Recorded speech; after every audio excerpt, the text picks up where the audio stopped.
that few people understand how you are actually able to create a process of order out of disorder, how it is that you can distribute property rights that have been created by force without destabilizing the law. And the problem that we find is that the people who knew how to do that in the old days, for example, in the United States, the Jeffersons, the people that created the 32 Preemption Acts in Congress, your Supreme Court, Abraham Lincoln, the 40 acres and 1 mule for people of color, all of those guys died. And with them, that agenda.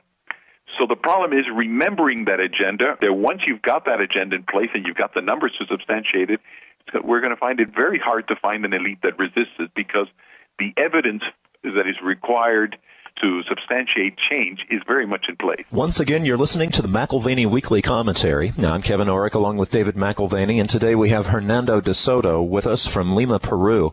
Hernando, just breaking that chain of the elite, the few owning all the assets in these poor countries, would you say one of the motivations would be the elite actually eyeing some of the assets that the poor right now, legally or illegally, have control over? You make a point in your book that the poor actually have things. They have, in many cases, they have a lot of things. They just don't have the ability to create more. The difference between assets and the creation of capital, which you've brought out as such an important item. You made the comment, and this was years ago, that the estimated value that the poor retain is about $9 trillion worth of assets.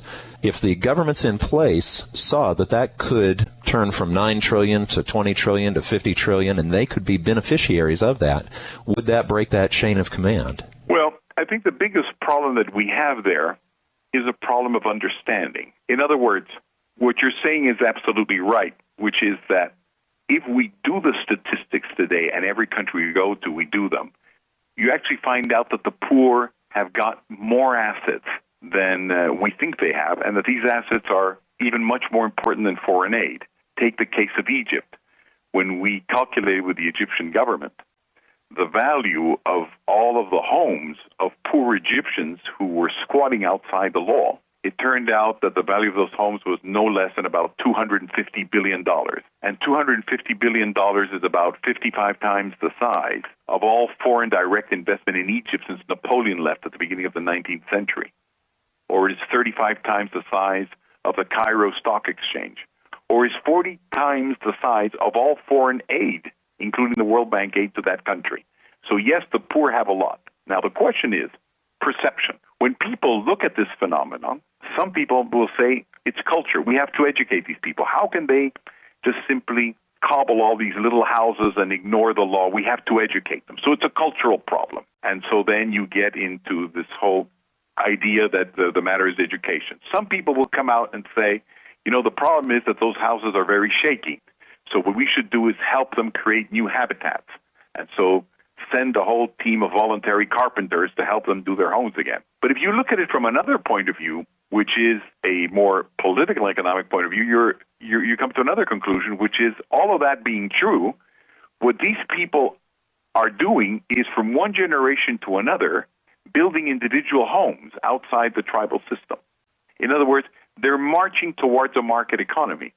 And instead of the law of the market economy welcoming them by telling them, okay, now that you're an individual, there's a different legal system that can welcome your efforts and allow you to build cities in an orderly way and in a manner that you can even leverage your homes and that you can get credit. That requires another view of things. So what we're actually trying to do now is let people understand that a lot of the problems that you see in the third world and in former Soviet Union countries that seem to relate to violence in the cities, that seem to relate to people getting very angry at the system and even sometimes using religious banners to try and mutiny against the status quo, are nothing else than a market economy constituency trying to find its identity, and it'll only find it through property rights law.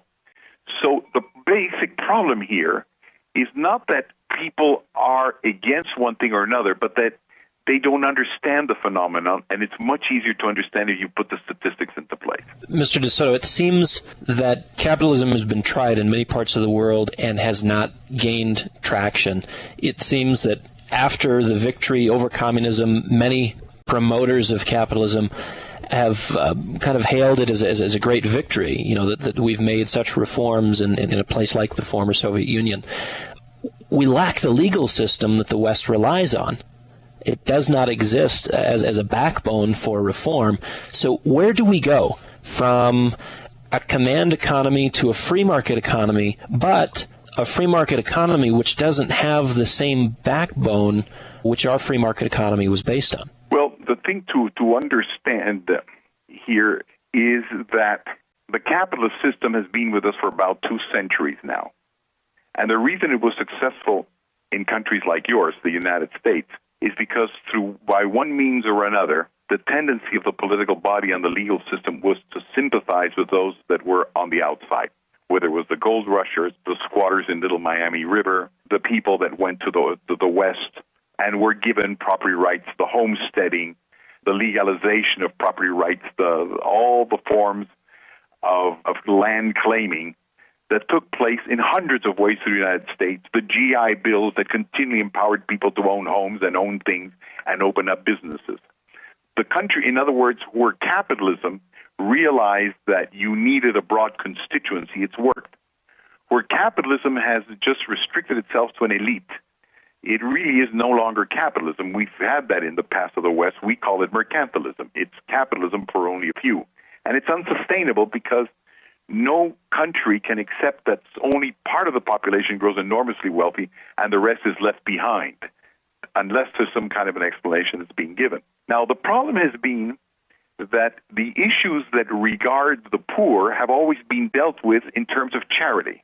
So if you find a lot of poor people, probably even in the United States, your first knee-jerk reaction will be, how do I help them as victims? How do I help them as the recipients of assistance? Rather than thinking of them as actors that can actually build their own wealth. So if you actually talk to most people in the world that are helping the poor, you will see that they're trying to raise funds to fight AIDS. You'll see that they're raising funds to fight malaria. You'll see that they're raising funds to give them technical assistance and to education. But very few people thinking, let's use those funds to build up legal systems that allow them to lift their own way out of poverty. That hasn't happened, and that's the way out, really. The way out is to imitate your example, which is essentially empowering people with legal tools. This was very obvious in the 19th century, but it's been one of these lost lessons. And it's important to keep it in mind because the capitalist system has broken down many times.